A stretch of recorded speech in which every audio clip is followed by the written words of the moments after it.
Good morning mga idol. So kararating lang natin, galing tayo sa bangko mga idol. Ayun nga mga idol, so yun yung profit natin, binawasan natin para at least ma-enjoy na rin natin yung profit natin mga idol. So yun yung sinasabi ko sa inyo mga idol. Dito naman sa trading, more on consistency lang mga idol. Minsan mananalo, minsan natatalo. Pero importante, at the end of the month, meron tayong panalo. Kahit mga at least, tatarget lang tayo ng at least mga 10 to 30% per month mga idol. So yan. So this is not to idol na parang pagmamayabang. So atin lang sa ating mga kasamahan ko dyan sa pagtitrade at sa aking mga tinuturoang estudyante na kung saan natuto na ngayon, may mga kumikita na rin, may natatalo, pero at least ang kasi dito is yung more on psychology mga idol. So yan mga idol, kailangan lang tuloy-tuloy tayo. Hindi kasi imposible idol na darating rin yung time yung mga idol na kung saan kikita na rin kayo ng idol at least mga 6 figure to 7 figure mga idol. So ngayon idol, kung napapansin mo, way back to May nag-deposit tayo ng mga 5,000 US dollar mga idol. So mga nasa mga kulang-kulang between 200,000 mahigit, mga 300,000 mahigit mga idol. So yan, profit natin mga idol after May, June, July, August, September today mga idol, binawasan na natin pati capital mga idol.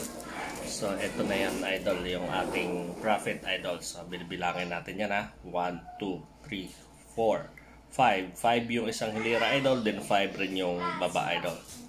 So yan idol, yung profit natin idol.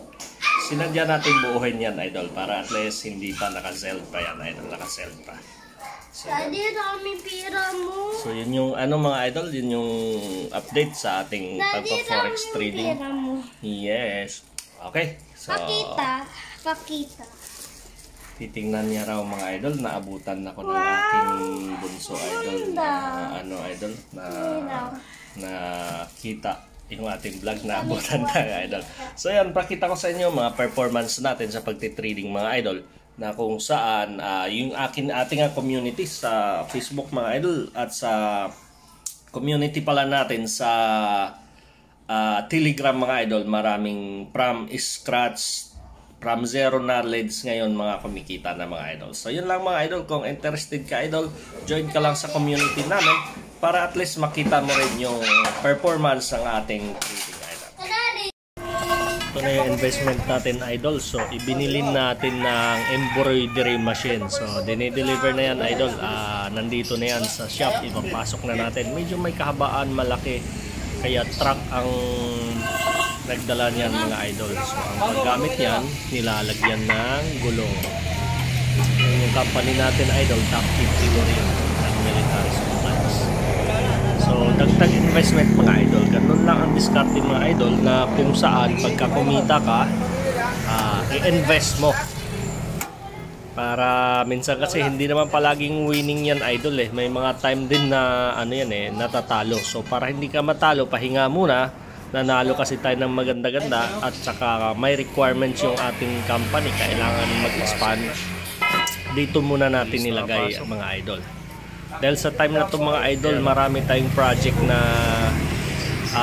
papasok. Yun nga pong pagpapalit ng uniform ng BFP mga idol. So kailangan natin ng mga patches doon. So ito, bumili na tayo ng pang patches natin mga idol para hindi tayo mabibitin sa ating delivery date. Ayan. So ganun lang ang ginagawa natin dyan mga idol, na kung saan i-diversify natin yung ating investment from forex trading. Dito naman natin in-invest sa embroidery. Gumagana na yung ating kapangyarihan. Marunong na ako nag-board na tayo. Gumagana na yung ating embroidery machine worth of 1 million.